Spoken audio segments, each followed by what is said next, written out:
We are all aware of the COVID-19 pandemic. However, over the last 36 months, the Charleston metro area has experienced one of the worst HIV/AIDS outbreaks in the country. To get a better understanding of the situation, I was able to speak with Dr. Christine Teague, the director of the Ryan White program at CAMC. Dr. Teague began by giving us a better understanding of the program. It came into effect in 1990 after Ryan White died, and it allowed federal funding to be released to go to states, communities, healthcare entities to provide primary and support care for people who are living with HIV.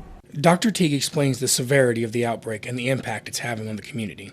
So historically in West Virginia as a state, we would have maybe in any given year 40 to 70 new diagnoses.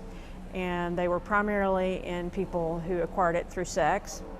And that was kind of the story from the beginning of the epidemic to about 2017.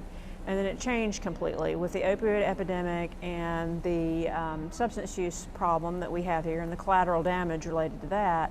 We now see the majority of people who are diagnosed newly with HIV in West Virginia are acquiring it through injecting drug use.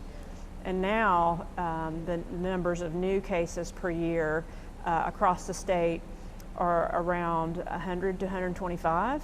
It has been recognized as one of the worst HIV outbreaks in the country. I asked Dr. Teague if the epidemic had been overshadowed by COVID-19. Absolutely. It really sort of came to a head in Charleston at the time that COVID was just starting in 2020, 2021. And we think that COVID itself and the lockdowns and the lack of access to support services, addiction services, that may have also led to an increase in high-risk behavior. So a lot of that, it contributed to it, but it also, because people were so focused on COVID, and rightfully so, I mean, it was horrible, the community was focused on COVID as well as the public health workforce sector was focused on COVID. So a lot of people that were previously working in HIV prevention were diverted to COVID.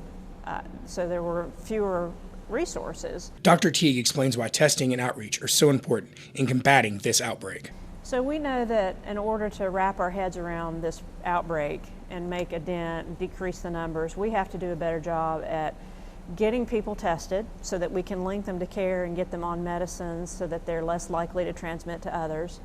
And so a lot of our focus has been on that, has been on testing. And we as an organization, as well as our community partners in the area, have all just really worked very diligently to go to the places where we could to interact with people who might be at risk. Finally, I asked Dr. Teague, how can people help? If anyone is interested in volunteering with the Ryan White program, we certainly could use help with folks putting together supplies for outreach. And if anyone is interested in monetary donations or help financially, that can be done through the CAMC Foundation, and that will be funneled to the Ryan White program from there.